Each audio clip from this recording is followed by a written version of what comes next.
Saudara-saudara yang terkasih, selamat pagi. Bagaimana kabar saudara-saudara? Saya harap kabar kita semua dalam keadaan yang sehat dan baik. Namun jika dalam kelemahan tubuh ataupun kurang baik kondisi sekalipun, kiranya kekuatan dari Tuhan tetap saudara-saudara rasakan. Sehingga setiap harinya kita semua dapat melangkah dengan penuh pengharapan hanya kepada Tuhan.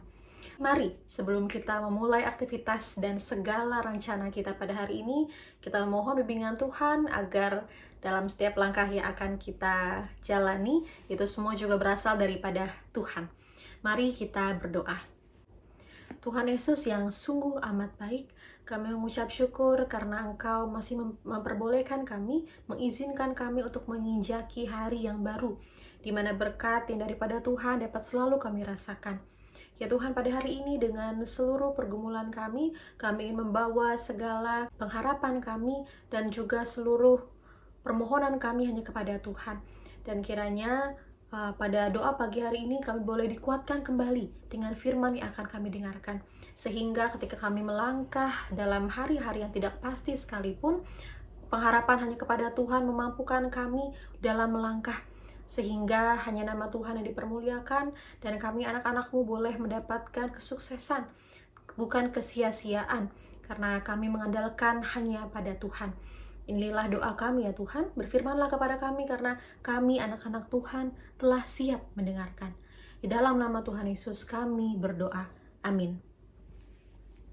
Saudara-saudara yang terkasih, pembacaan firman Tuhan hari ini diambil dari Injil Matius. Injil Matius yang ke-23 ayat 29 sampai 39. Injil Matius pasalnya yang ke-23 ayat 29 sampai 39 yang berbunyi demikian. Celakalah kamu, hai ahli-ahli Taurat dan orang-orang Farisi, hai kamu orang-orang munafik. Sebab kamu membangun makam nabi-nabi dan memperindah tugu orang-orang benar. Dan berkata, jika kami hidup di zaman nenek moyang kita, tentulah kami tidak ikut dengan mereka dalam pembunuhan nabi-nabi itu. Dengan demikian, kamu bersaksi terhadap diri kamu sendiri bahwa kamu adalah keturunan pembunuh nabi-nabi itu. Jadi, lengkapilah juga apa yang sudah dilakukan nenek moyangmu. Hai kamu ular-ular, hai kamu keturunan ular berbisa. Bagaimana mungkin kamu dapat meluputkan diri dari hukuman neraka? Karena itu, lihatlah, aku mengutus kepadamu nabi-nabi, orang-orang bijaksana dan ahli-ahli Taurat. Sebagian dari mereka akan kamu bunuh dan kamu salibkan. Yang lain akan kamu cambuk di rumah-rumah ibadatmu, dan kamu dianiaya dari kota ke kota.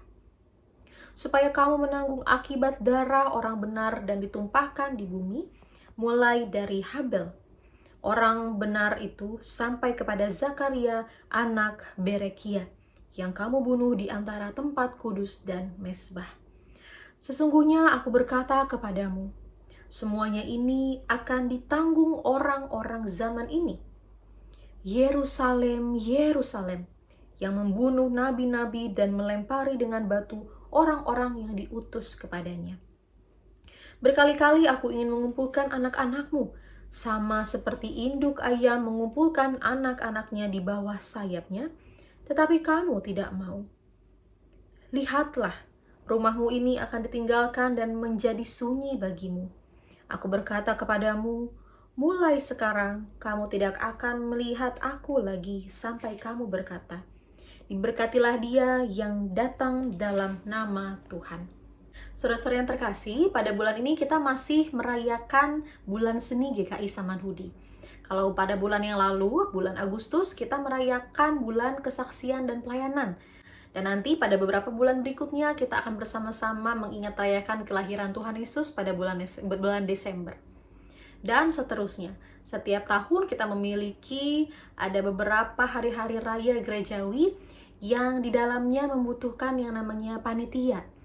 Panitia yang adalah kelompok kerja dalam menyusun segala rangkaian acara, menumpahkan ide-idenya dengan begitu baik dan begitu berusahanya, sehingga pada hari-hari raya tersebut terciptalah suatu karya yang sesuai dengan tema dan tujuan yang akan dicapai pada bulan-bulan tersebut.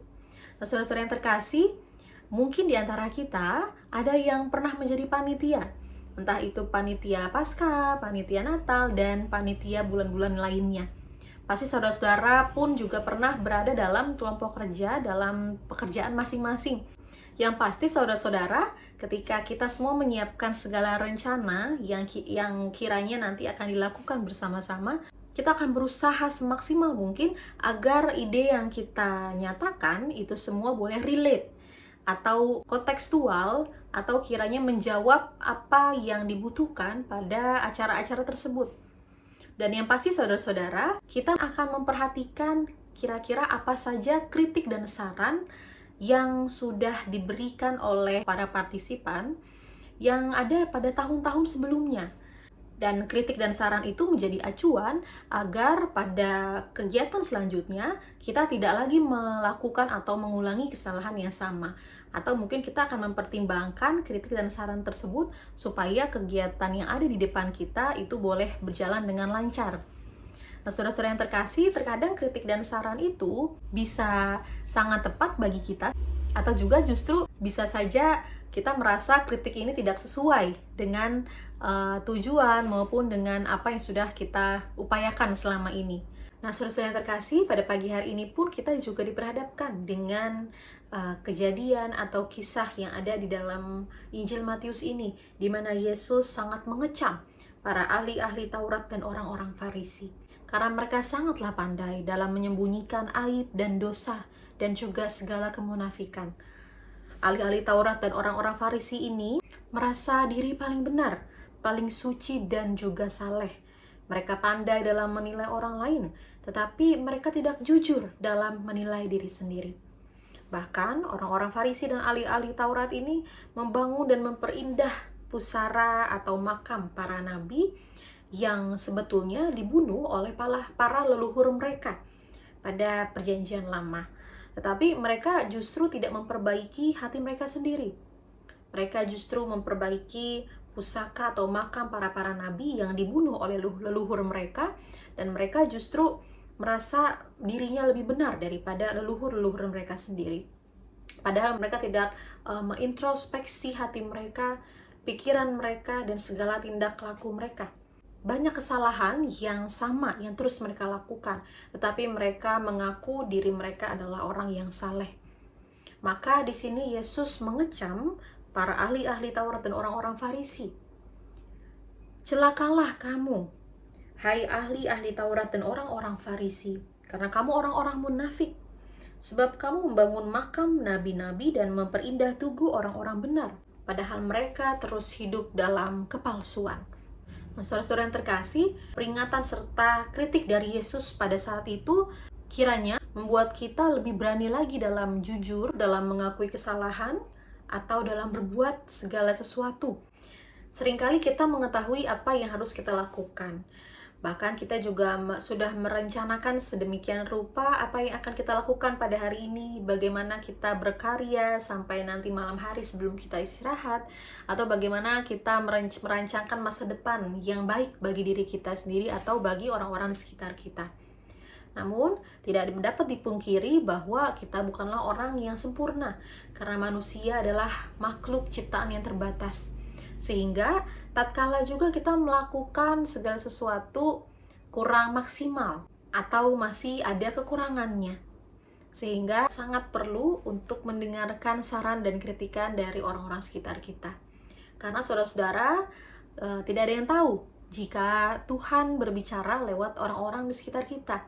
Tuhan Yesus mengingatkan kita lewat keluarga kita atau lewat rekan kerja kita yang mengkritik kita pada hari tersebut atau pada saat tertentu. Dalam mendengar kritikan tersebut tidak membuat kita rugi. Justru mungkin itu akan memperkaya kita dalam melangkah lebih lagi ke depannya.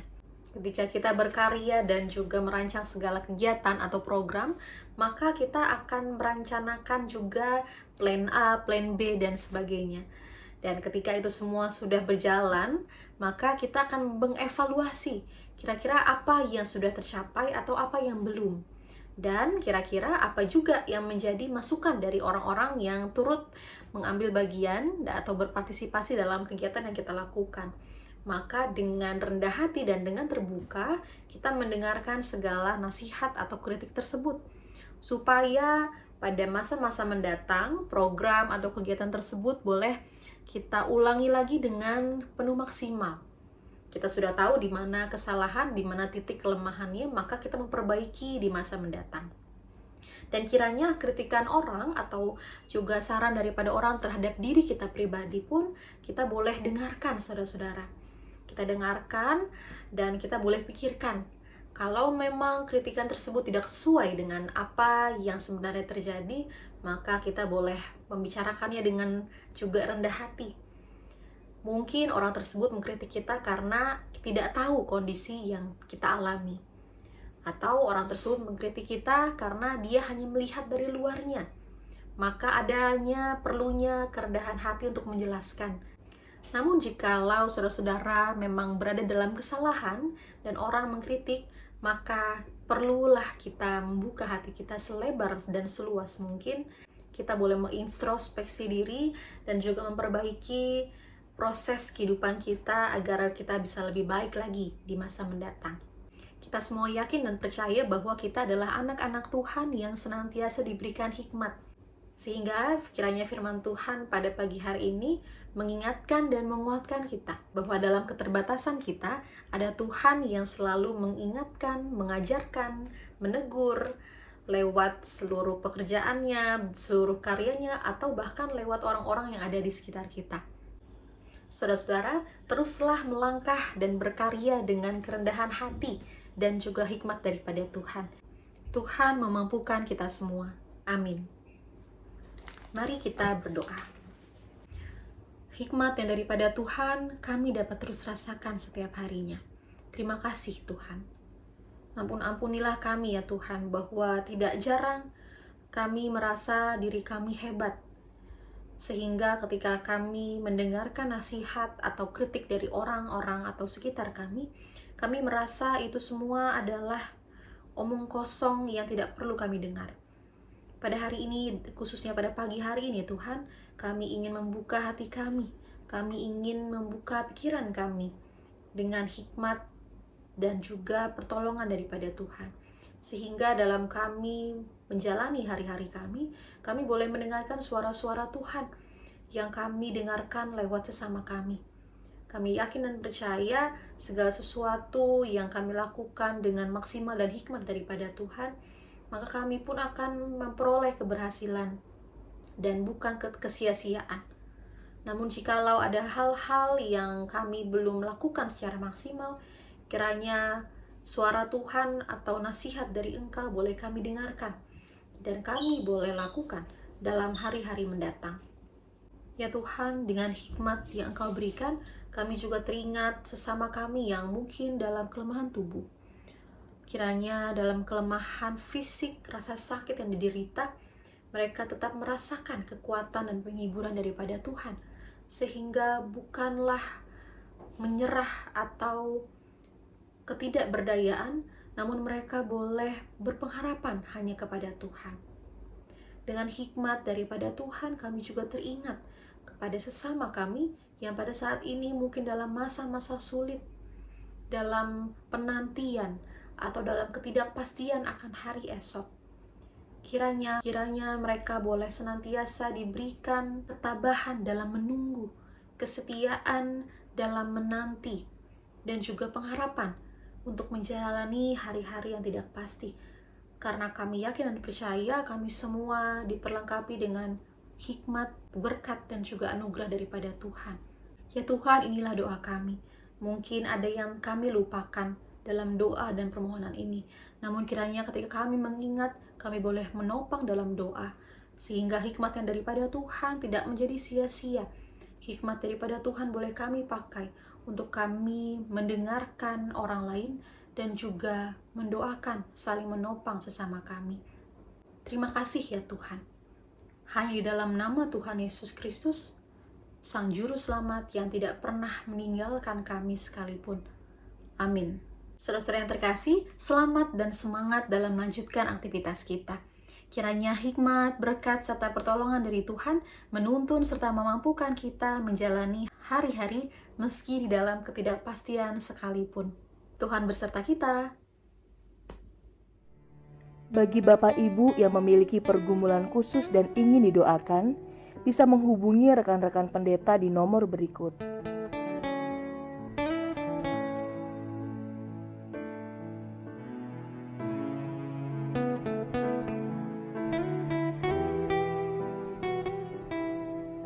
Tuhan Yesus memberkati.